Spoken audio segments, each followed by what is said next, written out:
కేంద్ర మోదీ ప్రభుత్వం కార్మికులు సాధించిన 44 లేబర్ చట్టాలు రద్దు చేసి 4 కొత్త దుర్మార్గ లేబర్ కోడ్ను ఆమోదించింది. కార్మికుల కట్టుబానిసలుగా మార్చే ఈ కోడ్స్ రద్దు చేయాలని బొబ్బిలి వేదిక నుండి కార్మిక, ఉద్యోగ వర్గాలు జూలై 9న సభ్యలో పెద్ద ఎత్తున పాల్గొనాలని పి శంకర్రావు, ఎం శ్రీనివాసులరావు, ఎం గోపాలం, టి అప్పలనాయుడు, ఎస్ గోపాలు పిలుపునిచ్చారు. మోడీ సర్కార్, చంద్రబాబు ప్రభుత్వం కలిసి కార్పొరేట్ శక్తులకు దేశ సంపద దోషపెడుతోందని అన్నారు. దేశభక్తితో సమ్మె విజయవంతం కావాలని తెలిపారు.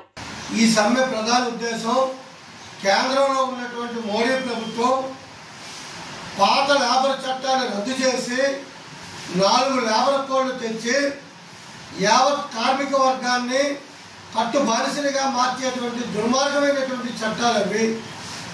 ఈ చట్టంలో 8 గంటల పందెలో ప్రాణాలు తెగించి పోరాడినటువంటి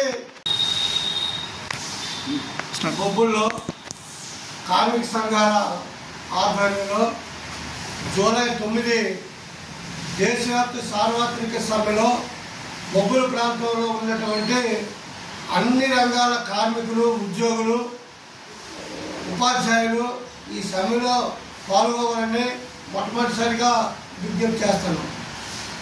ఈ సమ్మె ప్రధాన ఉద్దేశం కేంద్రంలో ఉన్నటువంటి మోడీ ప్రభుత్వం పాత లేబర్ చట్టాన్ని రద్దు చేసి 4 లేబర్ కోడ్లు తెచ్చి యావత్ కార్మిక వర్గాన్ని కట్టుబానిసలుగా మార్చేటువంటి దుర్మార్గమైనటువంటి చట్టాలు అవి.